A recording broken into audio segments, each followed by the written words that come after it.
I'd like to introduce our guest lecturer for today, Pat Altavilla. Pat is currently Zeltique's Managing Director of Products and Practice Marketing. Previously, Pat was a director of a large medical spa for a plastic surgeon in Santa Barbara, California. Pat was also the Chief Operating Officer of the Plastic Surgery Company, a group of 25 plastic surgery centers nationwide, and grew them from an astounding 55% to 120% within the first 12 months. She is no stranger to practice development and has successfully consulted with other aesthetic practices to effectively integrate aesthetic medical techniques. Pat, welcome to our webinar. Thanks so much, Wendy. Good morning, everyone. We're delighted that you could join us today. We look forward to providing you with some fun insights in terms of ways to make your practice very successful by incorporating cool events. Many of you probably have already done cool events with your practice support specialists. And we're going to talk a lot today about your interaction with your practice support specialist and how you can best leverage them to help you continue to grow your practice around cool sculpting. So, without further ado, let's get started.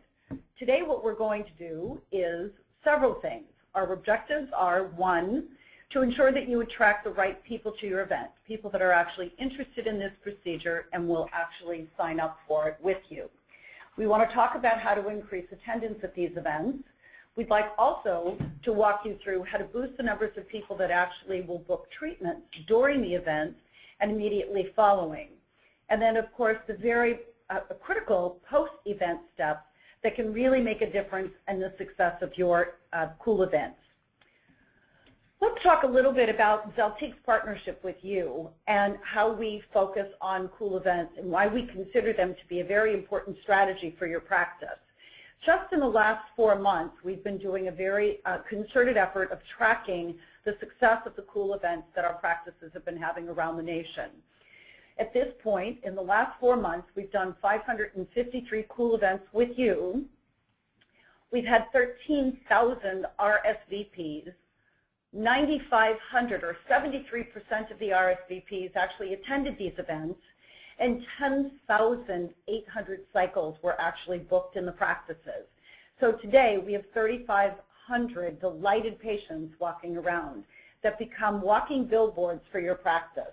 This is a really important part that we never want to forget, that happy patients bring more patients to your practice. So the total revenue that was generated for our practices over the last 4 months was about $7 million. So we're excited to say that that contribution or partnership is really a valuable one to you and to the organization. Let's talk about the successful steps to putting together a cool event. First of all, you want to make sure that you select the event time and date very wisely. You know, I've seen over the years where people have said, hey, we want to do it on such and such a day, and there's some major event happening in the community that actually conflicts with. These are the types of things you want to keep a pulse on in your community to understand what you might be competing with from a market standpoint. How many events are too many on an annual basis? At what point do your patients start to experience burnout? And then we really need to identify who that one person in your practice is that's the perfect person to manage these events for you. Otherwise, what happens, as you'll see, is it'll get bifurcated around the building, and then all of a sudden nobody will know who's working on what. So that's a really important strategy. Maintain the list of RSVPs. We're going to talk a little bit about determining how the cool event promotional discount should be set to most effectively work in your practice. And then how to leverage your internal patient base, how to do in-practice promotion, and then what types of external promotional activities that you should actually target. And then how to identify a great patient for a live demo. We certainly want you to think about practice that have already been treated, that have already enjoyed a great outcome, because they're going to be people who will continue to talk very favorably in your event. So let's first start with selecting an event format, time, and dates wisely.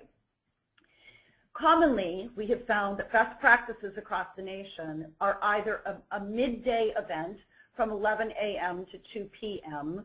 or an evening event from about 5:30 to 8:30. It depends upon where you live and what your community is. A good, for instance, in Washington, D.C., it's not a city that's a live-in city. So come 5 or 5:30, people are ready to get home and begin their commute. So in a community such as that, you might want to do a daytime event, the 11 to 2. But a really important piece of this will be working with your PSS. Your practice support specialists are really the resident experts in your communities because they've been doing these cool events in all of their territories for several years, and they have a really good understanding about what is working and what is not working in your local market. So use them as your resource. They are your partner in this process. Days of the week. Daytime events, Tuesday, Wednesdays, and Thursdays, we have found to be best practices. Evening events, however, specifically in the South, Tuesdays and Thursdays are most ideal. Wednesdays tend to be a religious night, and so it's more challenging sometimes to get people to come to your events.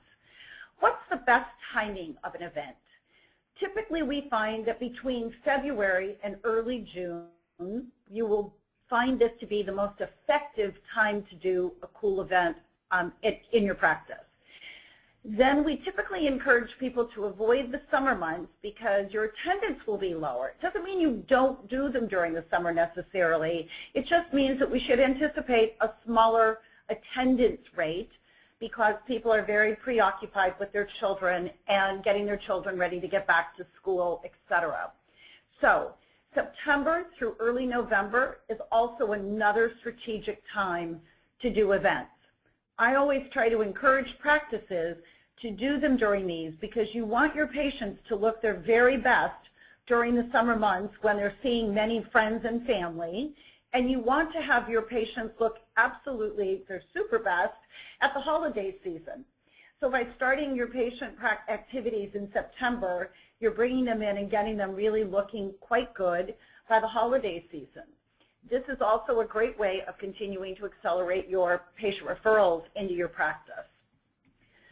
Format. Let's talk a little bit about how the events should run. We encourage you to have them in your office.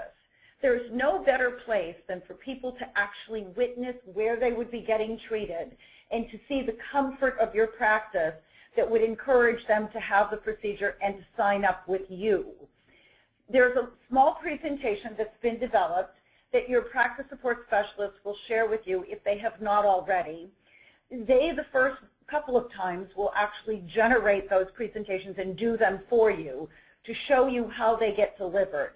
Subsequent to that, it's really important that you own that presentation because you want to be perceived as a resident expert on cool sculpting. So it is really important that you identify the right person in the practice to deliver that presentation. The other thing that we encourage you to do is to do a live demonstration during your cool event. It's particularly nice for people to get a reassurance that it's not painful, that the patient clearly has time to work on other things while they're sitting there getting cool, having their cool sculpting done, etc. And then we also very, very much encourage you to do consultations that evening of these patients. There is no better way to get a person engaged and excited about having a cool sculpting procedure except to do this consultation on them personally and providing them with a treatment plan so they know what their action steps are from the moment in which they go to the front desk to book their appointment and then start their treatment program. Who should be in attendance the night of your event? The physician should be there. We encourage this because it really is important to lend the medical credibility to the process. And sometimes it's nice for the doctor to explain why he brought cool sculpting into the practice because it, again, provides the credibility for the procedure. Your cool sculpting team leader or the person who is actually providing these staff, it's really important to have your staff that's been treated there because they become your greatest ambassadors during cool events. So this is another really important strategy. Let's talk a little bit about how many is too many. Patients can sometimes get burnt out, and prospects think, oh yeah, it's another event, so they begin to discard them. In the first year that you have CoolSculpting in your practice, we encourage you to do 6 cool events. Every couple of months, just to make sure that you've gotten people to understand what the procedure is in your community. Then in year 2 and beyond, we really encourage you to set 4 cool events every year. Your practice support specialist will work with you to help you calendar these events in advance so that you really know what your strategy is going to be for the next 12 months. Doing more than that in year 2 and beyond, you get several things that happen. One, you get staff burnout. They look at you like one more event and will scream. The other piece is that your patients start to go ho-hum, and they stop having treatments coming in for random consultations, and they're always going to wait for your event because they're waiting for your special promotion. So this is another reason why you would want to spread them out throughout the year. And then also the time out of your practice and the cost to the practice is another reason why you want to bring that back down to 4 times a year. Let's talk about the right person to be your event organizer for a cool night. First of all, you want somebody that's very, very well organized, who will use our checklist that we can provide them to really walk through what it's going to take to put a successful event together.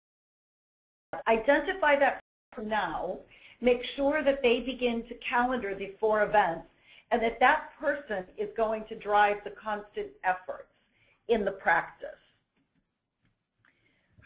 Okay, what's important about RSVPs?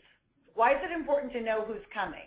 Because that list is your friend, and it is going to become a very vital tool to your practice, not just leading up to the event, but it actually is going to be a very, very essential tool to use subsequent to the event itself.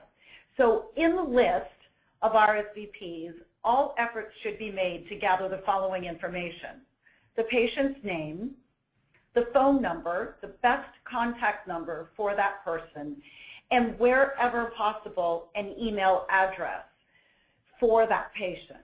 And then if they were referred by somebody, who was it that referred them to your practice? And if they are bringing a friend, you should also track that, because the friend themselves may not call in and provide you the contact information. So oftentimes people come in pairs, specifically women, will either bring their husbands or their friends, so it is really important to note who will be coming. And you can explain the reason for that is because you have a limited space and you want to make sure that you're providing appropriate time and attention to every guest. Why is it important to manage this? One, because you want to be able to thank all of your attendees after the event. You also will use this tool subsequent to the event to be able to reach out to those people that did not make it to the event because, as I say, life happens, and they got home and their child was running a fever and couldn't make it, or whatever reason that caused them to not make it to the event. The other is those people that came to the event that was still on the fence, trying to decide strategically whether or not they're going to have the procedure or not. You want to be able to reach back out to these people. It also gives you a brand new list of potential patients that might be interested in your procedures or in your practice in general. And then also to be able to make sure that you thank those patients that brought their friends with them. Do bear in mind that unfortunately, when people RSVP, you can expect a leakage rate of about 30 to 50% of the people who said, yes, I'm coming, to have something come up that evening that prevents them from attending your event. So if your goal is 30, please understand that you should be trying to overbook your event by at least 50% again. So you'd want to have 60 RSVPs for that evening. Also, you want to think about a discount. This is a really important area where you should engage with your practice support specialist. They can tell you the various types of promotions that have been run locally that have worked very successfully in practices. These are just two examples of what you might consider. One would be a 20% discount off of a package of 4 or more treatments, and the other would be a 50% discount off of just the very first treatment. Excuse me. So coordination, from an advertising, you want to make sure that you're promoting your special in advance of the event so that people know that by coming to the event that evening, they can take advantage. You don't have to necessarily tell them what the discount is in the advertisement, but it is really important to let them know that there will be a promotion that evening that they'll want to come and take advantage of. The other is to ensure that all of the people that attend when they arrive knows what that promotion is as soon as they check in. And then you want to make sure that your staff is well educated on what that promotion can be. Oftentimes we'll find that we'll be in a practice and the people at the front desk are not perfectly clear about what that promotion is, and it slows down your process to closure. So it is really important that everyone is very clear on what. Follow up with the patients that did not come or those that did not book to extend this promotion to those people as well. Okay, let's talk a little bit about targeting internally. One of the most important pieces is leveraging your existing patient base. On CoolSculpting.com, you would find an event template, you would find e-blast templates, flyers that you can put in your practice, or flyers that could actually be delivered to local businesses around your practice so that you're able to promote. Postcards work just as well in that same capacity, things that you can leave around your practice, or you can drop off at nail salons or hair salons in your local community. You can also print out advertisement copy that you can use, and then the PowerPoint presentation that you can deliver for the event. All of these can be found on CoolSculpting.com. MarketingCoolSculpting.com. Okay, in-practice promotion, the basics. We want to take you through the kinds of things that you should put up when you've decided you're going to do this event. You can customize your counter card to announce the event in the practice. You can identify the day that you're going to have it, the time you're going to be having it, and put your counter cards around the practice. Another would be to customize a flyer so that the patients have something to take away from your practice that will remind them of the event that they signed up for. And then 4 weeks before the event, you really want to go ahead and send out an e-blast to all of your current patients that you have emails on. You will also want to leverage social media.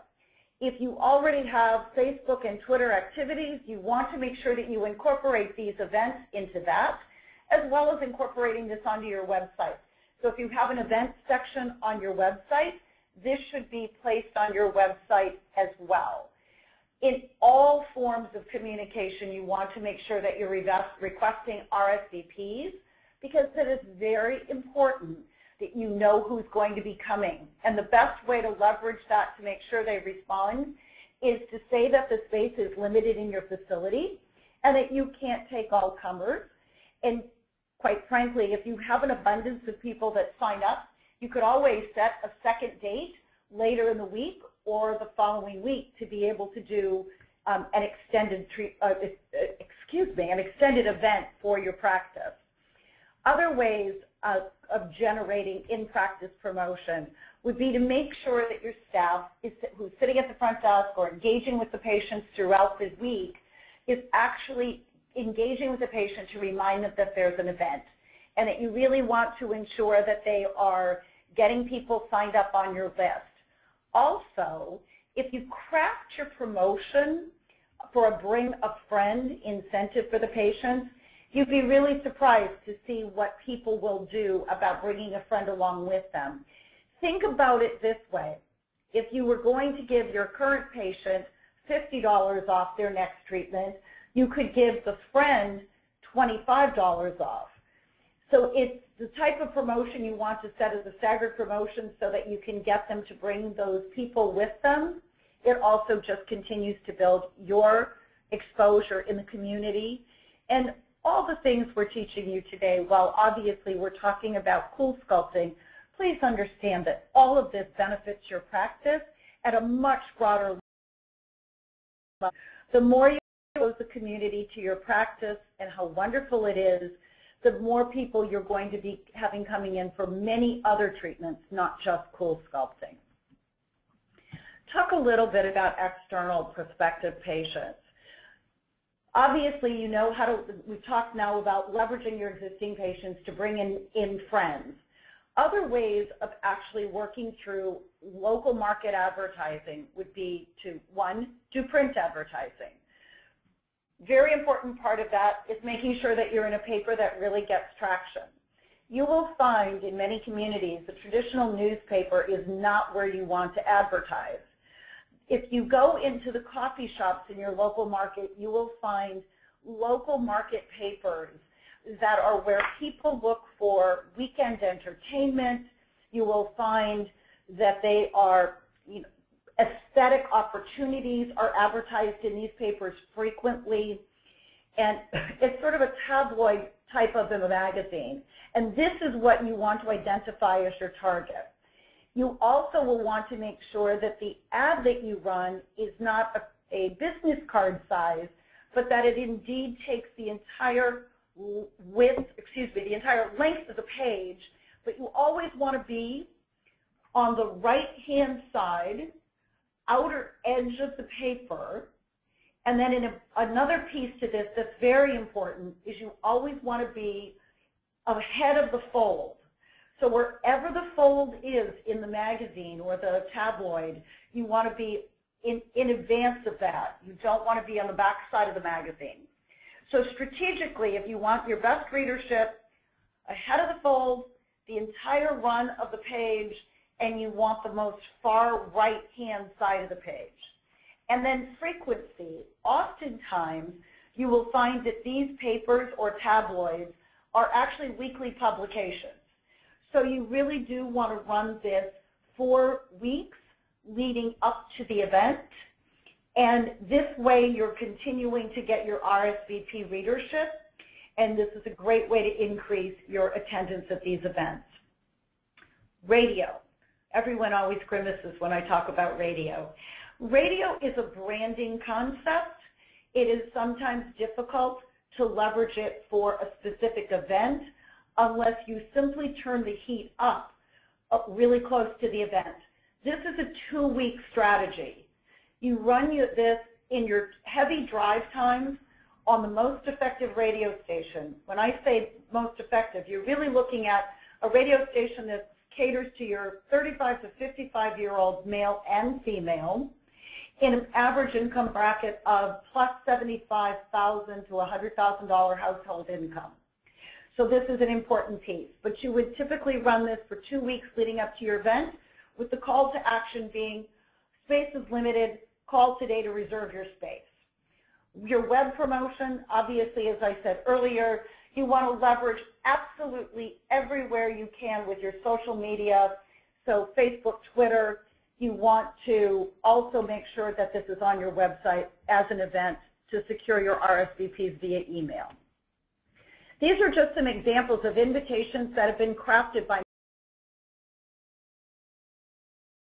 great examples of where people have leveraged the assets that we have on marketingcoolsculpting.com to create their customized materials.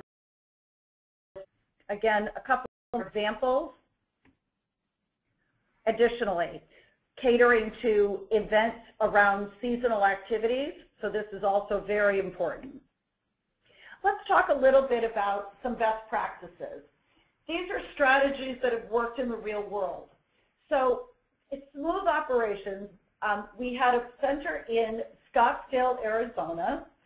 That's a small practice that closed 70 to 90% of the attendees with 5 to 6 cycles per patient. This ties in beautifully with the whole concept of treatment to transformation. You obviously want your patients to leave with outstanding clinical outcomes. And the best way to do that is to really leverage the treatment to transformation model to ensure that you do that. What was different about this event? The event was warm and inviting. They invited, it was an intimate environment, so 25 to 30 patients per event is how they structure their events. The organized operation, immediate consults, treatment planning, pricing, and bookings that evening. The deposit is required to secure the event promotion. This is really important. You don't need to take all of the money that night, but you do want to make sure that you take a deposit. Once they've made that commitment, they're far more able and willing to come in. Here's another example of Skin Spectrum in Tucson, Arizona. This is an interesting way to really think about your patients. Your patient population can be targeted in many, many ways. And if you haven't leveraged your existing patients, this is a fun strategy. This was bringing in the first 100 patients back. This was a re-engagement strategy where the doctor went back out to patients that maybe they hadn't done treatment to transformation with, and it was a way to leverage those patients to bring them back into the practice. It was an exclusive invitation to the first 100 people that had been previously treated with CoolSculpting to let them learn what's new with regard to treatment to transformation. They sent a Dear Patient letter signed by the doctor. They highlighted the dramatically improved results with treatment to transformation and then introduced new, and then, of course, CoolCore Plus, Curve Plus. The ability to treat more areas than ever before and giving the patients really wow results. Another example is Wisconsin Vein Center and MediSpa. This, of course, was an event that they did in July. So keep in mind, we talked earlier about the fact that while your events in the summer months will be smaller, they had 38 people that attended the event. 26 of those patients 26 of them were actually patients, and they booked 109 cycles that night. Over half the attendees were new to the practice. This is exceptional. And the doctor actually does a popular local TV spot 3 times a week. So she actually leveraged that to promote her event as well. She does something that's a little bit different, and some practices deploy this very successfully. So another little tip is to RSVP with a holding fee of $25 to reserve their space. And it is that $25 is then applied to a CoolSculpting treatment. This does help the doctor know that the patient is very serious about coming to the event and learning about these procedures. What they've done, though, is they actually break them into 2 separate groups. So while half of the audience is watching the live demonstration, the other half of the audience is actually having private consultations. This is something you will work out the logistics with your practice support specialist, because sometimes it's difficult, and if you have too big of a line waiting for consultations, your patients become very disenchanted and will potentially leave, and you will run the risk of losing that patient. So this is an important strategy to think through. One last example is somebody who actually has a Cool Night Out webpage that actually brings them to that site every time that they have an event. What's great about this is they actually can log on, they provide all of their pertinent data, and you're able to pull your RSVP list right off of this website. So something to consider as a slightly different way of approaching a communication strategy. And as you can see, though, in small print, it also allows them to promote the special that they're going to be doing that evening as well. So this is a great strategy from a website strategy. So how are you going to select the patient that you're going to treat at the event? First of all, a good candidate is someone that you've already treated before. No unusual expectations, no surprises. So you really want to make sure that this person is comfortable with having the procedure done. The other piece is you want to make sure that this candidate is somebody that your patient or your target audience can relate to. Primarily because if the patient is too thin, then and they can't relate to that patient, they're not going to feel like they're going to get a good clinical outcome if this is the kind of patient that you're going to be treating. So you want to make sure, though, that the patient that you select is very comfortable with having the treatment in front of people, that they don't have stage fright or anxiety, because this person will get asked many, many questions. So it is important that you make sure they're comfortable. Also, we encourage you to provide a free cycle to the person so that they actually have an incentive for coming in and having that treatment with the practice. And then to set the right expectations, to tell them what's going to happen that evening so there are no surprises. You'll want them to report early to the practice to be ready and get set up for that evening. Okay, timelines for success. In month 1, the month before the event, you want to inform the staff of the upcoming event. You want to make sure everyone is fully engaged about that date is on their calendar. Additionally, you want to advertise your event both internally and externally. You want to send this e-blast to your patient database that you have. I'm going to go back to one point. If you do not have a very strong email initiative in the practice, this is something I strongly encourage you to begin immediately. You want to get your patients to buy in to allow you to send an email communication to them for upcoming events. It's extremely valuable to you, and it is the least expensive way of communicating with your patients, and quite frankly, the highest rate of return. 1 week before your practice, you're going to set the goals for the staff. What do I mean by that? You're going to set the goal to say, we want to treat 50% of all the patients that attend the event. We want to have a number of treatments. We want to say that we want to treat between 4 and 6 cycles per patient. And giving the staff that goal frames the event very successfully in their mind about what a good outcome is, and they can feel great about themselves after the event when they've hit this realistic goal. The other piece is to develop some sort of an incentive for the team. This is another great area to work with your practice support specialist because, again, they have seen a wide variety of incentives that have been used across the country that will help you come up with whether it's taking the team out to dinner to celebrate or whether it's something to the effect of actually having some sort of a gift card for the staff members that have succeeded. Whatever works in your practice, we encourage, because it really gets people enthusiastic about doing your next event for you. At this point, 1 week before the event, you'll plan your food and beverage to serve.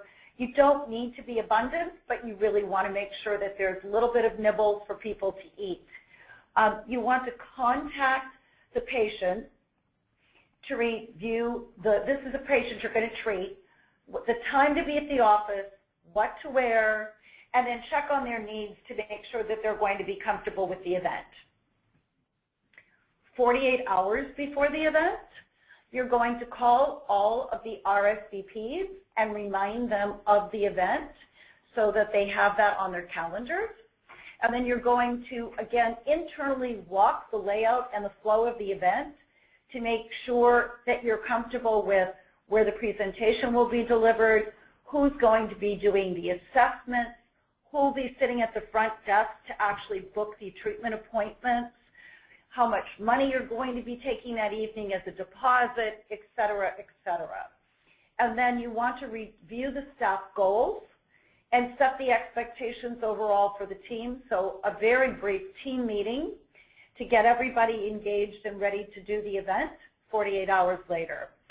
The other thing that I do believe is very important, and I know some of you have very small practices, so this may be somewhat of an unrealistic expectation, but a thought we encourage you to have is that it's really wonderful to have 2 or more people available to do patient assessments that evening. Because, again, if patients back up and they can't get in to get their assessments too quickly, they are going to wander and you'll lose them. So it is really important to get them into a treatment specialist as quickly as possible to have their assessment done. The day of the event. You want to ensure that all your staff is there and in place 30 minutes before the event, that everything is ready, that you have patient brochures out, that the computer is ready for the presentation, and that everyone on the team is ready to book patients that night. All of these are very important to your success. Post-event activities. This is really far more important than most people give it credit. You'd be surprised when a person comes to the event how lovely it is to get a thank you. This can either be an email or a handwritten note, but it's lovely because it's that finishing touch to the event. Also, you want to make sure that everyone that did book appointments that evening, that they get reminder appointments. And then you have 48 hours to really win back people that came to the event that didn't book that night. So I encourage a conversation to happen that sounds something like this. Mrs. Smith, it was great to see you the other night. We are so delighted that you could make it. In an ongoing effort to improve the quality of our events, we'd really like your feedback. Could you please tell us what worked and didn't work for you at the event? You solicit the feedback, you make notes, and then you say, we noticed that you didn't have an opportunity to book your consultation. I wanted to make sure that we could book your complimentary consultation, and I wanted to reach back out to you to see if there was a time that was convenient for you. The logic is that many of these people sometimes get overwhelmed with all the other people being at the event, didn't bring their calendar for one of a number of reasons. This is an opportunity for you to increase your consultation rates by asking these people to come back in, and that you would honor the promotion for this extended consultation. The other is of the group of people that said, yes, we're coming, but for some reason or another could not actually make it that evening. These people are another group of folks that really were interested in coming to your event, but didn't.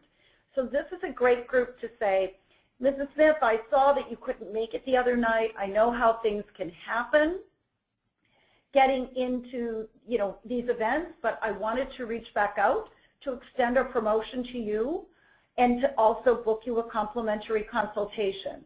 Could I put you on the schedule on Tuesday or Thursday? This is a really important strategy because, again, you're going to be able to bring more patients into your practice, and they're going to feel far more welcomed than if you just did not reach back out to them. Okay, so now what we're going to do is walk you through the do's and the don'ts. But we're going to start with the don'ts first. So first of all, you don't want to make your event too terribly large. You really do want to make sure that the group is about 30 to 40. If they get too much bigger, you're going to find that it is going to be really troublesome to keep track of everybody, especially as you're going to try to do consultations that evening. So again, target audience of attendees, 30 to 60, which means you probably want an RSVP list of somewhere between 60 and 80 people for the event. Do not do drop-in events. Drop-in events can be somewhat dysfunctional to your practice.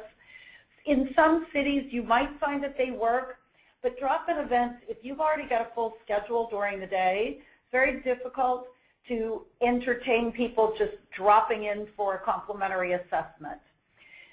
The other thing that we encourage is not to have competing technologies on the same evening. If you're doing other events in your practice, you can segregate your events, but if you put competing technologies, what we find is that people get very confused and they don't know what is the right technology for them. And unless you are going to do more protracted consultations, you will find that it will be a challenge for them to make their decision. So consequently, they'll end up leaving and not making a decision. The other is, and you've heard me say it twice already, don't have people waiting too long to have their assessment. That is such an important part of this because they get very concerned. Also, don't overdo the food and the refreshments. This is not about people coming to eat and drink. This is really about them coming to your practice to become educated about CoolSculpting, but also about your practice. So it's really about the engagement. Again, you heard me say do this in your practice, so don't plan on doing this at a hotel or a restaurant because, again, it doesn't give them the opportunity to get comfortable with your practice. And by all means, don't forget the male population. Men are tremendous candidates for this procedure, and oftentimes men are frequently brought by their wives or their girlfriends as part of this building block for your practice. CoolSculpting, a male starts with CoolSculpting in your practice, that also they will stay and have many other procedures in your practice as well. And please don't forget the post-event follow-up. It will be one of the most important tools that you can deploy. And now we're going to talk about the do's. Do market your event 3 to 4 weeks prior. Don't start too much later than that. If you do, you're going to find that you're not going to have the attendance that you're looking for. You really want to partner with your PSS.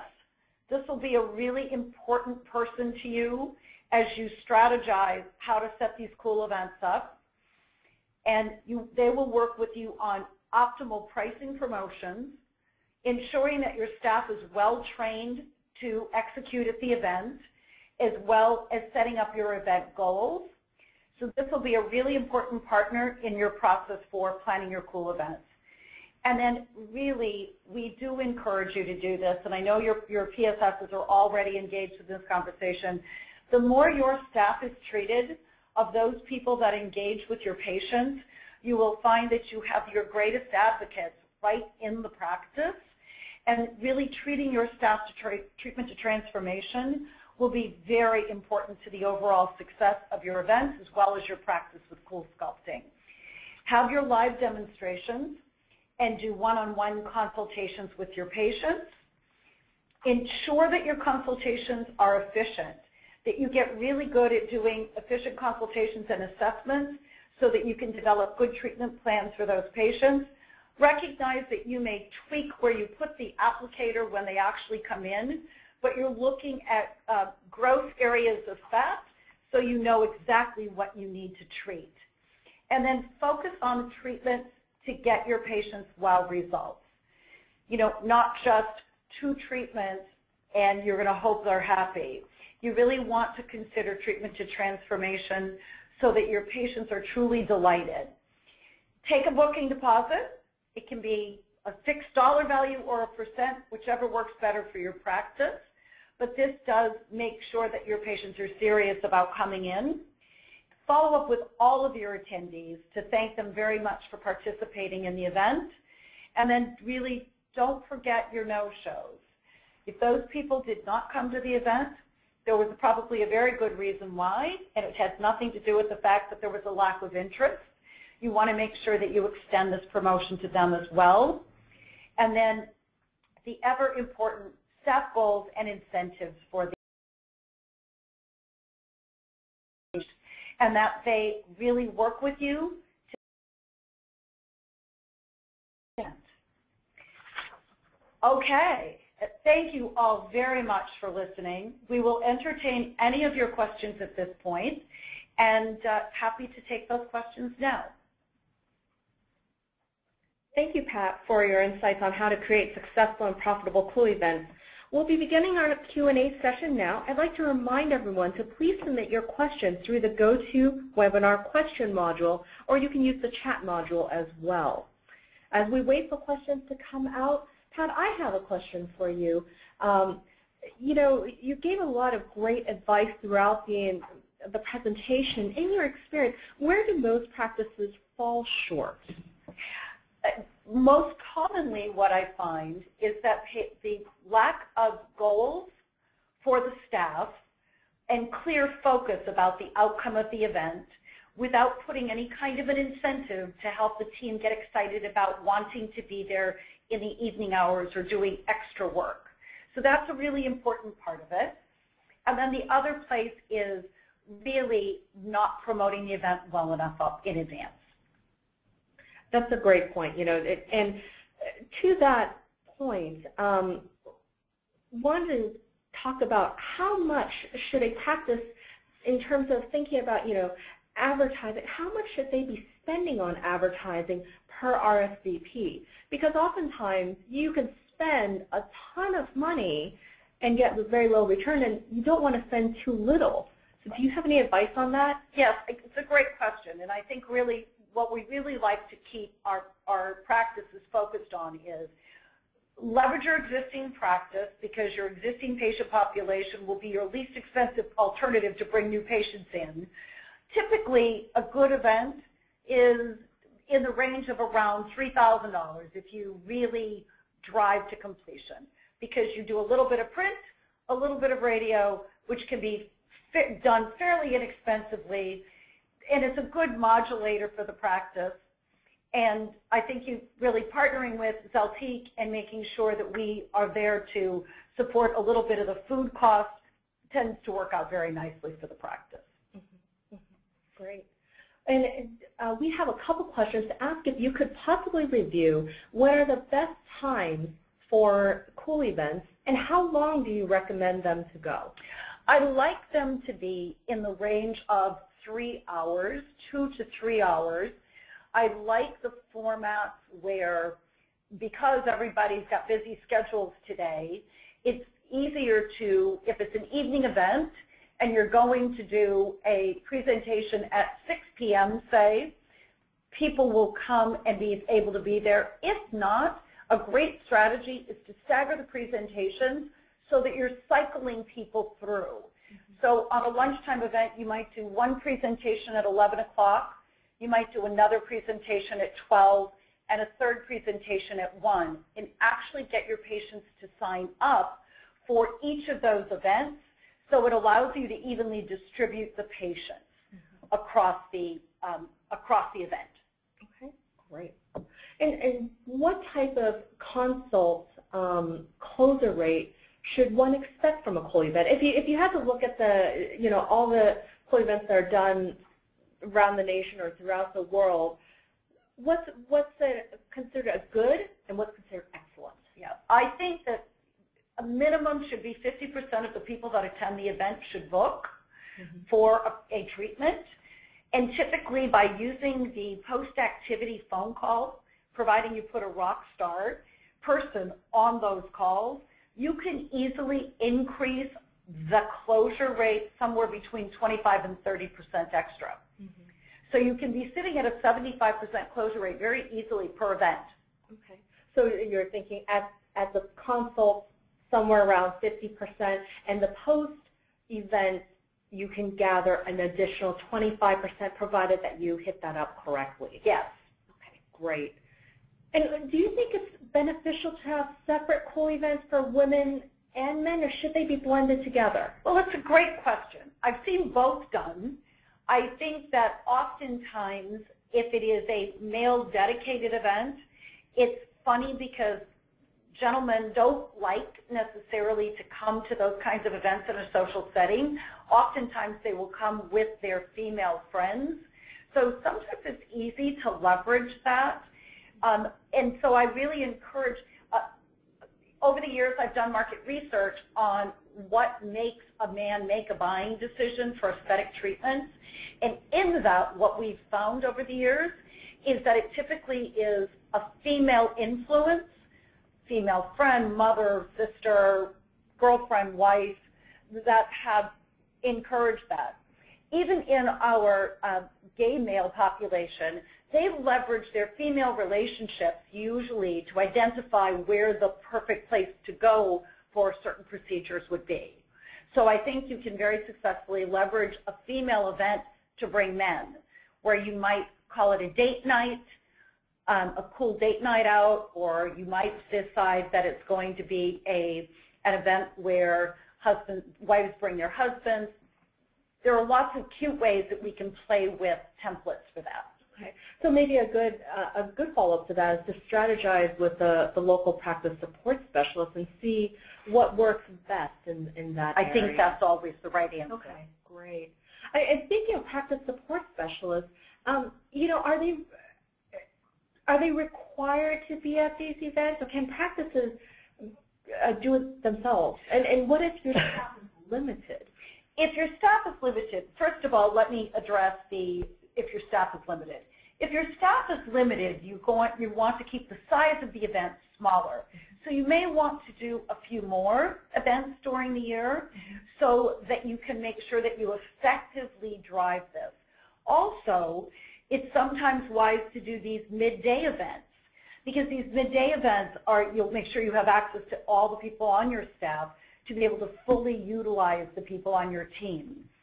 Then using your practice support specialists, our practice support specialists are certainly there to help in any way that they can. However, because they all have a number of practices in which they serve, their responsibility will be to help you set everything up to have a brilliant procedure, a brilliant event.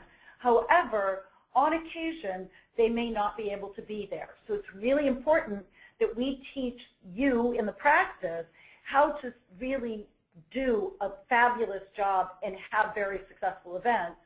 And they will be there to support you in getting everything organized. The first one or two, we really like the practice support specialist to be with you to help critique with you the success of the event. Okay, that's really great point. You know, it really is a partnership between the practice and the practice support specialist. You know, one of the interesting questions that came from our audience is, what's the best way to control the flow of attendees so that you don't have a massive rush in the first hour and then you can't get the opportunity to work one-on-one with everyone? Do you have any strategies for that? Yes, a great question. This is where I would like to deploy. In this particular case around cool sculpting, what I really like to do is I like these staggered presentations. It really helps you manage the process and the flow of patients. So if you started your event at 5:30, you might do a 6, a 7, and an 8, or a 5:30, a 6:30, and a 7:30 presentation. Your presentation is really only going to be about 10 minutes.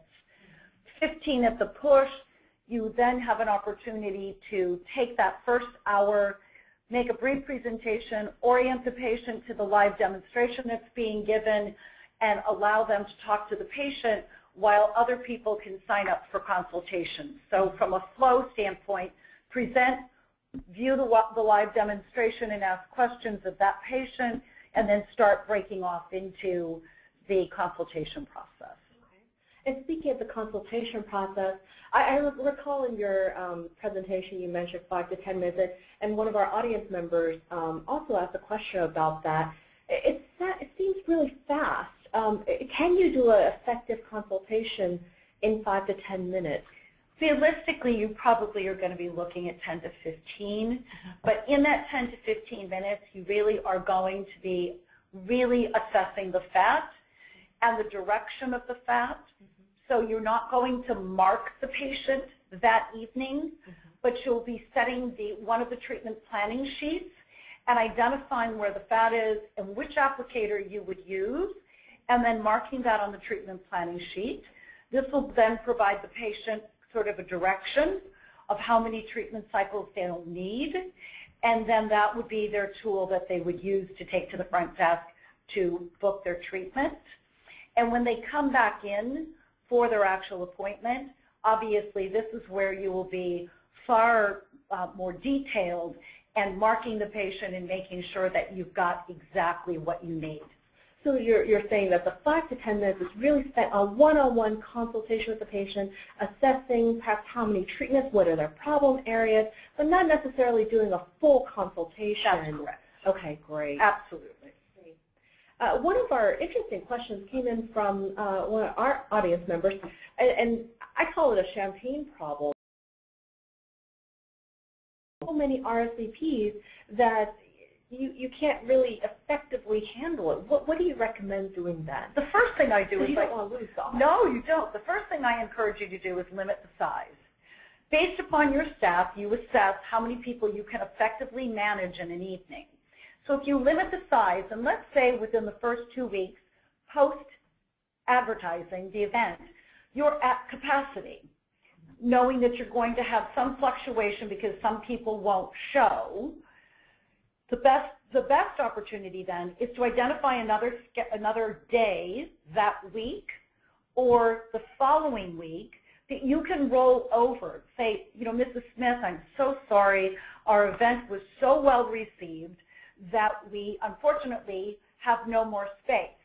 But we have opened up a second evening that we would love to entertain, having you come and learn about cool sculpting. The nice thing about that is if you are prepared for the worst, which is a champagne problem, is you then have controlled your audience so that you can effectively manage them, and then you've also given your practice an opportunity to go to another one. Okay. And how, I'm sorry, how soon should that overflow event? I like to do it, if there's any practicality of doing it later in the same week, that's ideal. But if not, then I would plan it for the following week.